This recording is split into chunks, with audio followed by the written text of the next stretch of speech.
Good morning, everybody. Good morning. How you guys doing? Morning. How's it going? It goes. It goes. And goes.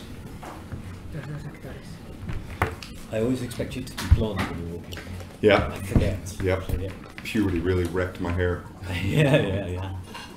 I was blonde. I was like towhead before. I could have sworn you were more blonde yesterday. Maybe some lights. Oh, okay.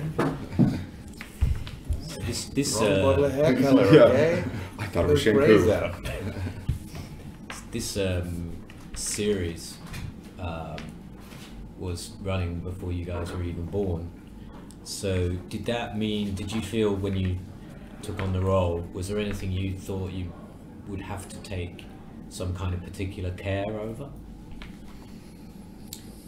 You know, yes and no. I'd say, you know, anytime you approach a property that's been done before and that has a sort of dedicated fan base or people who really enjoy it or remember it nostalgically, you want to be careful. You want to tread lightly because you want to make those people happy. But what we're doing with this one is aiming to make those people happy, but also packaging it in a way that if you don't have the past experience of watching it as a kid or anything like that, you can still go to this movie and understand what's going on and appreciate the characters, whether or not you know who Mr. Waverly is or not. You know, this is a whole new repackaging for people who have seen it and also haven't seen it. So we were cautious and we were careful, but at the same time we knew we were doing something new. Okay, fair enough. We were speaking with Guy about how you want to be careful not to tip things over into parody, into too much irony and self-awareness. And one thing I was thinking about was your accent. You know, you don't want Was it it to sound a parody? No. I thought it The was whole movie was Why did you serious. do It's the like your parody? accent was really goofy. no, but did you have to try to find a happy medium where you didn't sound too Boris and then Natasha or? Yeah, you know, I think the thing I was trying to do with the accent was just sound as authentic as possible. You know, so it's like it's funny if you go back and watch American film, especially from the 60s, 70s, and 80s. Every Russian is sort of like an arch character. Like they are Boris, you know, from Rocky and Bullwinkle. They're the Natasha, like that. Well, it's like that's not really how Russians speak. That's sort of like the American interpretation of they were the bad guy. They should sound bad, you know. So that wasn't what I was going for. That wasn't what I was aiming for. I really just wanted to sound as much like a sort of. I wanted the accent to sound as sort of like universally Russian as possible. So you know, just whatever sort of vowels and sounds I could pick up and hear from native Russian speakers, I would just try to incorporate those into. Were you listening to radio or something to get the contemporary? YouTube. Oh, A lot of YouTube. Yeah, YouTube is, I think, an actor's greatest friend in terms of research because there's everything on there. Yeah. And from your point of view, Henry, was there anything you found like difficult or in the same way you had to be careful of? I think that the hardest thing for me was the accent, because when we started, Guy said, okay, you know, I want something a bit like Clark Gable, but not Clark Gable. And I said, okay, cool. And I sat down with Andrew Which is Jack. kind of mid-Atlantic. Yeah, but mid-Atlantic, but there's got to be a date to it as well, not modern mid-Atlantic. Yeah. And so I sat down with Andrew Jack, our dialect coach, and he ran me through some Clark Gable stuff. We worked on it. We kind of got it down, and then we started shooting. And Guy kept on saying, okay, no, that word sounds wrong. It sounds weird. And come and listen to it. I went, yeah, okay, it sounds weird. And but what's weird about it? He goes, it just sounds too English, or that one sounds too American. And we had to try and finesse it in different ways. And eventually, he just walked out and said, look, it just sounds like you're a Brit who's an American accent. I know you can do one, and people who've seen other movies you've been in know you can do one, but people who haven't just think you're going to be bad, and we need to make it more American.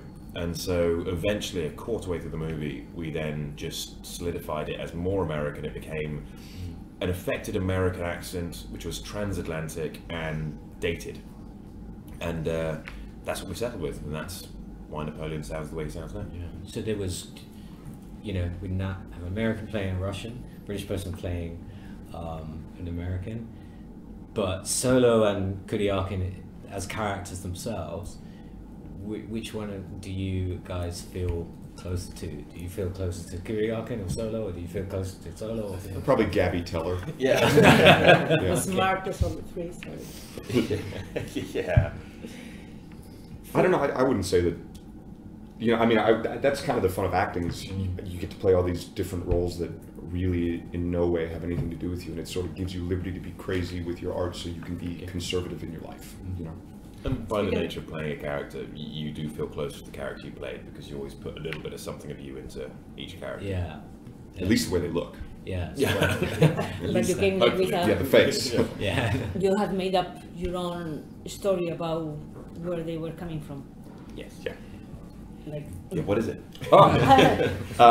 You know, it's kind of boring actor stuff, but there's, you know, I think. Do you want to know the backstory of Billy? Yeah. Basically, How much time do you have? Yeah, it's well, it took there was about, a bright light. It's about 30 years, And it was very cold. So, and I've Someone gone through hit me. it day by day. So, no, he was basically he was raised in sort of the heart of Soviet Russia. His father was in the military, but then did something politically dishonorable and was sent off to the gulags, like millions of Soviets at the time. And he was dealing with the shame of that, and also he was, you know, I mean, from what they say in the movie, he was sort of a physical specimen. So from a young age, he was sort of chosen and taken and sort of put into government-sponsored schools and training programs where they were sort of breeding him to become the super spy. The fun kind of school. Yeah, yeah. You know, where you mess up and they whip you. But that's why he doesn't really have any other ambitions except to be the best spy he can be. He's not worried about going home and eating a beautiful plate of risotto with truffles or trying to line his pockets in the middle of a mission. He's just there to do the mission. And I think that's why there's an even more fun rub between the two of our characters. Yeah. They're even more diametrically opposed. Thinking about this atmosphere of the Cold War is something so far from your life. I mean, for you, I think it's like a period movie because you It's are definitely a born- period movie. Yeah, it is a period movie. Yeah. Because anything was finished when you was born. So I don't know for you how is to thinking about this atmosphere that was so strong. So But you say that, but even in today's We age, were alive I mean, when the Berlin Wall came down. we were. Yeah. But I remember my brother bringing back a piece of it. In fact, but it was still today. There's the idea of constant threat, and much like we've said in a lot of interviews, the great thing about the '60s, and maybe even today as well, is that despite this underlying threat at all times, people are still going about their lives, and the '60s just really enjoyed it. Because right now, I mean, there's always the threat of terrorism non-stop, and especially in America, where you always hear about this and that, and sort of you've got red alert and amber alert and all sorts. So we can appreciate how it may have felt. I mean, it's not quite the same as nuclear apocalypse, but maybe we can be a bit more in tune with it because nuclear apocalypse is something which is really difficult to fathom. Whereas a bunch of people getting hurt is easier to imagine. Does that make sense? Yeah. Which has happened in Turkey. Yeah. You know? yeah. To prepare your part, have you watched some episode from the original series? You learned something or not at all? You know, I did watch the original series. I didn't necessarily do it to learn any parts because, you know, David McKellen played the part of Ilya Kuryakin and he did a great job, but it was a very sort of specific role at a very specific time for a very specific show, which is very different from the movie that we're making now. Yet the bones are similar, the characters are all the same, but it's a very different show than our movie. So there wasn't really anything I could pull off of it. More or less, it was just to sort of give myself the historical context and understand why we were making this movie. You've done a couple of big blockbusters now, both of you. If you were to like cast your mind forward, if you like, and be in the future and looking back on your career, what is it that you would want to see? What would be your ideal, if you like? I think probably just a great range of different movies which make a lot of money and are respected, hopefully sort of the same movie. And to just keep working. Yeah, and just Yeah. have consistent work. I mean, Armie's now got a fully fledged family and he's got... Diapers are expensive. Yeah. They are. He's got school to pay for one day. Didn't even think about that. Good God. I need to go lay down. So do you see coming back with us more episodes of this one? In an ideal world, yeah. It depends how many people you guys can talk into going to see it. You've already signed for the sequel. You signed up, there was a 2-movie thing. I don't know. I don't remember. I forget what the contract is. Yeah.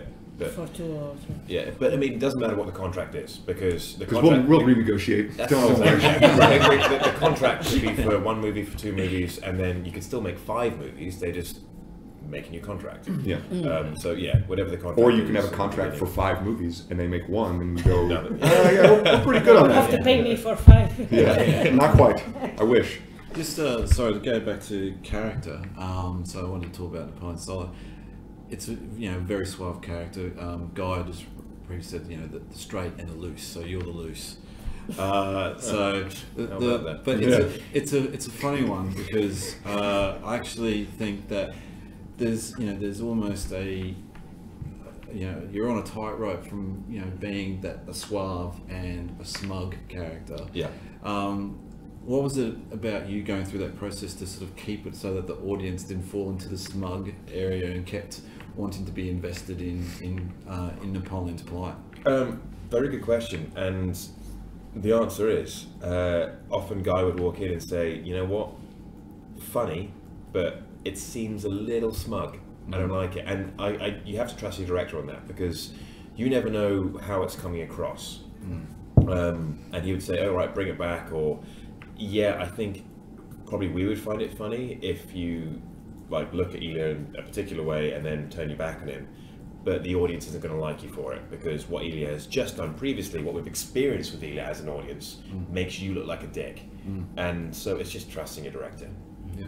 And then going to Ilya as well, being the straight character, but I personally found you to be the funnier of the two because you play it so straight. And I think that because all of these elements, connecting with someone that it's ingrained for you to hate, and all of these situations which are so against your ideals, is hilarious, really. Again, It's funny watching people being put into uncomfortable situations that they don't know how to deal with, and that is pretty much Ilya's life outside of spying, all the social faculties are just gone. Yeah. So that was interesting. Well, because as has already been mentioned, there is also that sort of predisposition to make it a bit more a bit more of a parody type thing. So again, it must have been quite a particular moment for you to be able to sort of stay straight without it being stilted and almost slapsticky. And You just kind of had to find the truth in the situation, or else it would get very slapsticky. To be the goofy Russian guy who's all thumbs, who doesn't know how to talk to this person. It'd be very easy for that to get caricature-y. So it's you have to find the truth in it. You have to find, why can't he deal with this person? Why is it that he is socially inept? What is the cause of that? And then just play it like it's not funny. Yes. It must be difficult because you can't come into a movie like this as an actor without a plethora of, not what I call baggage, but influences and spy movies. We all know them. Which one out of which one would you say perhaps was influencing you most, maybe in the background? I don't know that there was really one movie per se that kind of influenced this for me. I would honestly be hard pressed to pick my favorite spy movie, to be perfectly honest. I think that what we were doing was so specific, and tonally what we were doing was so different from anything I've ever done, or really anything I've ever seen. Because except for maybe some other work that Guy's done before. But we were on a very new path, on a new trajectory. So, like Henry said, we just trusted Guy. Okay.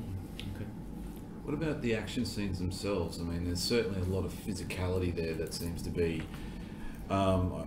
Because it's a bit of a hybrid film, so there is that lot of, say, the opening scene with the driving. There's sort of that balletic quality to it that's quite elegant, and then when you two finally meet in the toilets, and it becomes this brutal moment. So there's that sort of physicality that can be quite graceful, but also quite gritty. How was that as actors, as yourself? Because it certainly involved you being in the middle of it quite constantly. You had probably the most physical of all stuff to do, because the fight, despite it looking very rough, was very short. It didn't take long to shoot, and it wasn't very complicated. Didn't require much in the way of fitness either. It's maybe 15 seconds of fighting. Yeah, it's quick. But Armie had to run for 3 days straight chasing that bloody car. I've had better days. So I think that the real physicality came with Armie. He had to be fit for that. And I'm not the one who's that physically fit. You know? Henry, you know, Superman is sitting in the car relaxing, and I'm up there sweating and running. Oh God, you got the wrong guy for this job.